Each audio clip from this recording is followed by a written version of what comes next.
Hi friends, मैं अभिषेक आपका फिर से अपने इस YouTube channel the mega classes में स्वागत करता हूं। आज हम नंबर सिस्टम में एक ऐसे खंड के बारे में समझेंगे या एक ऐसे गणित के बारे में समझेंगे जो आपसे बहुत मात्रा में पूछा जाता है और आप चकरा जाते हैं कि आखिर ये कैसे बनता है, ये इसका बेसिक नियम क्या है। हम इसके बेसिक नियम से समझेंगे और फिर आप आराम से इसको बना सकते हैं। देखिए, इस तरह से एक प्रश्न रहेगा, 30 power 11 multi 22 power 5 multi 34 power 11 में अभाज्य गुणनखंड की संख्या क्या होगी। ए 75, बी 65, सी 95, डी 74। ये हिसाब हमने किसी पाठ्य पुस्तक से उठाई है। सवाल इसी तरह के रहेंगे। ये छोटा है, हो सकता है और भी बड़ा रहे। बात समझ रहे हैं? आखिर ये कैसे बनेगा, बेसिक कंसेप्ट इसका क्या है। तो सबसे पहले समझिए कि आखिर अभाज्य संख्या होती क्या है। किसी भी संख्या में अभाज्य गुणनखंड कैसे निकाला जाता है। तो ये दो चीज़ को सबसे पहले देख लेते हैं। अभाज्य संख्या को अंग्रेजी में प्राइम नंबर बोला जाता है। अभाज्य संख्या देखिए कौन है। एक, कहीं कहीं एक नहीं भी लेता है, 2, 3, 5, 7, 11, 13, 17। उतना आपको दिमाग नहीं चकराना है। नियम इसका क्या कहता है कि वैसी संख्या जो 1 और 7 के अलावा किसी से न कटे अभाज्य संख्या कहलाती है। 1 और 7 के अलावा किसी भी संख्या से न कटे अभाज्य संख्या या प्राइम नंबर कहलाता है। तो उस परिभाषा में ये यहाँ से शुरू होता है। ठीक है, अब कोई विवाद नहीं खड़ा करना है कि अरे मास्टर ऐसे बोला फलना। बहुत सारे लोग बहुत तरह से इसको समझाते हैं, बोलते हैं, होता है क्या होता है। आप किसी भी चीज़ को रख सकते हैं, कोई दिक्कत नहीं है। इतना याद रखिए कि ये सब प्राइम नंबर है।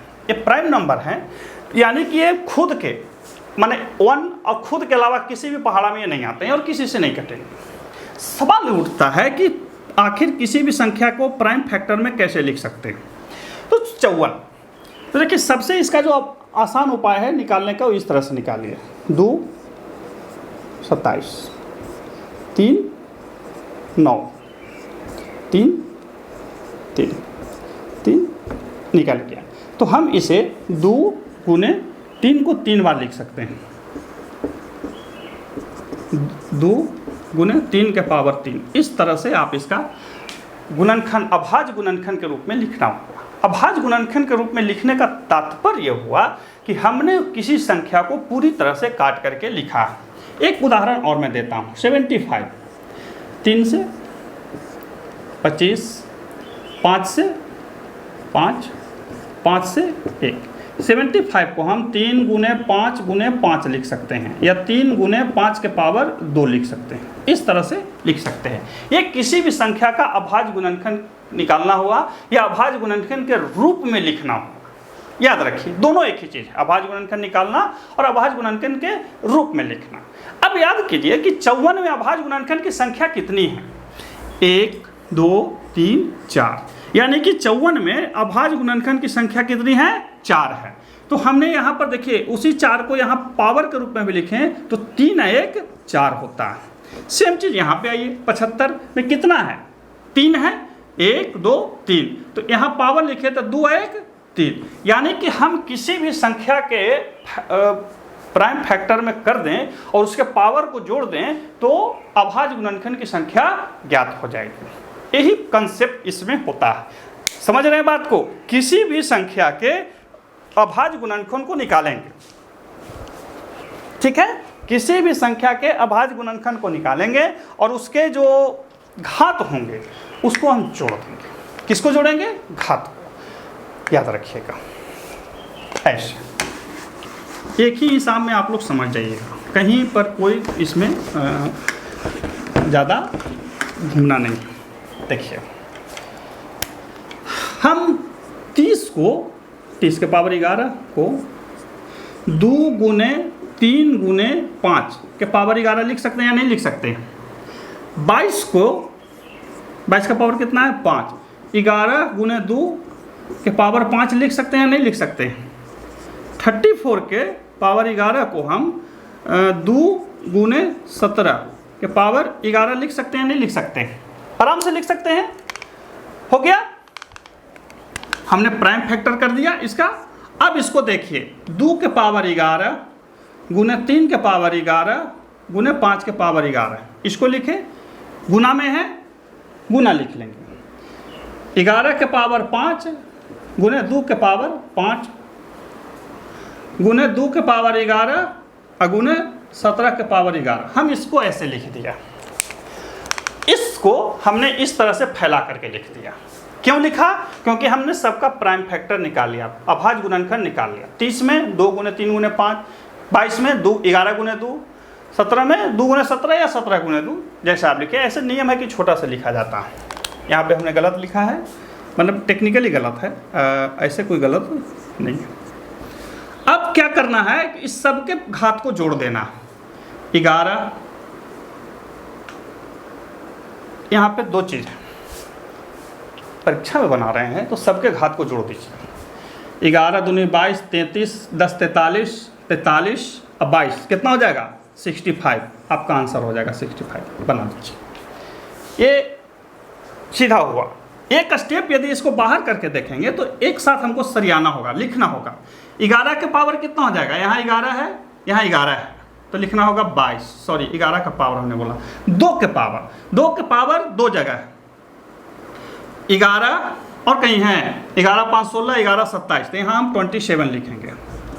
मल्टी 3 को भी देखेंगे, 11 यहाँ पे है और कहीं है 3 नहीं है, तो यहाँ 11 लिखेंगे। गुने 5 यहाँ पे 11 है, तो यहाँ पे 11 ही लिखेंगे। और कहीं 5 नहीं ना है, ध्यान दीजिए, तो कहीं नहीं है। फिर 11 के पावर 5 गुने 17 के पावर 11, इस तरह से हो गया।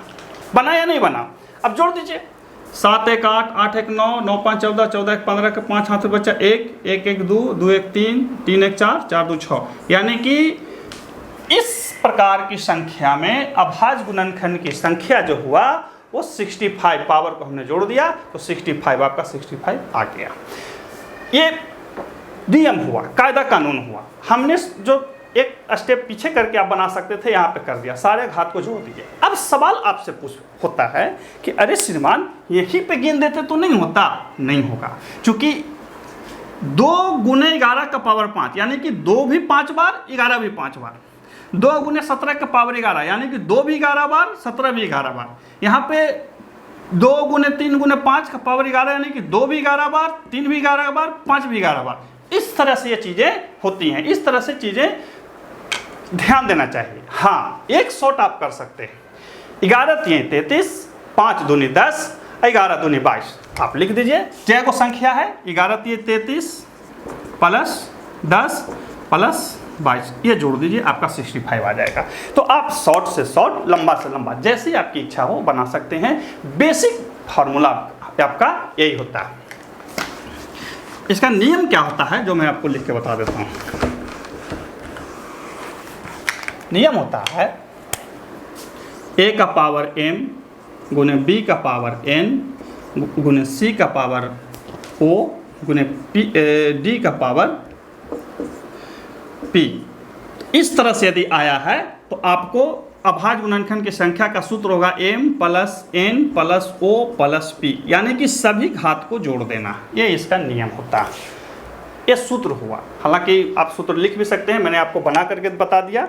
अब एक उदाहरण और लेते हैं कि ये कैसे दूसरे उदाहरण से हम इसको समझ सकते हैं। आपसे सवाल पूछेगा, देखिए मैं लिख रहा हूं, आप खुद बना लेंगे। 27 के पावर 4 मल्टी 35 के पावर 12 और मल्टी 28 के पावर 12 में अभाज्य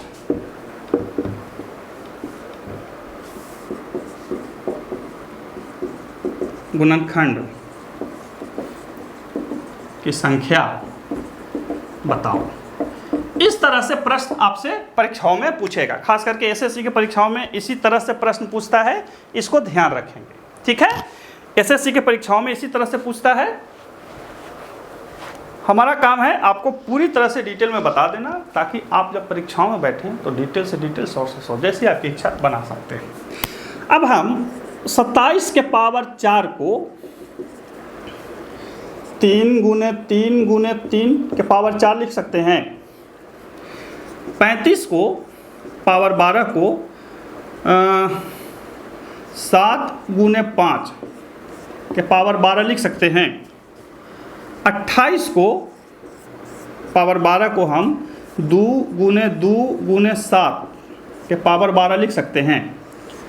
लिख सकते हैं ना, लिख सकते हैं। हमने शॉर्ट क्या बताया कि जितना आया उसको, जितना संख्या पावर को गुना कर दीजिए। यहाँ क्या को संख्या है, 1 2 3, तो 3 गुने 4 प्लस 1 2, तो 12 गुने 2 प्लस 3 गुने 12, तो 12 प्लस 24 प्लस 36 जोड़ दीजिए। 6 4 10, 2 12 कैंसिल, 1 1 3 1 4, 4 2 6, 6 1 7। इसमें अभाज्य गुणनखंड की संख्या 72 होगी। अब इसी को हम डिटेल में, ये शॉर्ट फार्मूला है, डिटेल में बता रहे हैं। अब इसको ऐसे लिख सकते हैं आप, 3 के पावर 4 गुने 3 के पावर 4 गुने 3 के पावर 4 गुने 7 के पावर 12 गुने 5 के पावर 12 गुने 2 के पावर 12 2 के पावर 12 गुने 2 के पावर 12 गुने 7 के पावर 12। हुआ या नहीं हुआ? हमने इसी को एक्सपेंड करके लिख दिया, बड़ा करके लिख दिया। अब पावर को जोड़ लीजिए। 3 के पावर कितना हो जाएगा, 4 8 12, और कहीं है और कहीं नहीं है, गुने 2 के पावर कितना हो जाएगा, यहाँ पे 12 है तो 24 गुने 7 के पावर 12 12 24 गुने 5 के पावर 12 लिख दिए। और कुछ बचा नहीं है ना। ध्यान दीजिए, कभी कभी क्या होता है, छूट जाता है। 3 कर लिया, 7 2 जगह है, जोड़ लिया, 2 को फिर निकाल लिया, 2 पे है, यहाँ से चलिए 2 सिर्फ यहाँ पे है और यहाँ पे, तो 12 12 24 लिख लिया। अब एक 5 बचा तो 5 को भी लिख लीजिए। अब जोड़िए, इसको जोड़िए, पावर को जोड़िए। 2 4 2 6 6 4 10 10 2 12, हाथ बचा 1 1 1 2 2 2 4 4 2 6 6 1 7 72। यानी कि इसमें अभाज्य गुणनखंड की जो संख्या होगी वो 72 होगी। कैसे निकाला हमने, इन सब को अभाज्य गुणनखंड कर दिया और उसको फिर फैला दिया और लिख दिया। शॉर्ट कैसे बनाएंगे मैंने आपको बता दिया कि सबसे पहले अभाज्य गुणनखंड को निकाल लीजिए, जितना संख्या है पावर में उतना से गुना कर दीजिए। यहाँ 3 संख्या था, 1 2 3, तो 4 3 12 लिख दिया, 1 2 तो 24 लिख दिया, 1 2 3 तो 12 3 36 लिख दिया, जोड़ दीजिए इसको।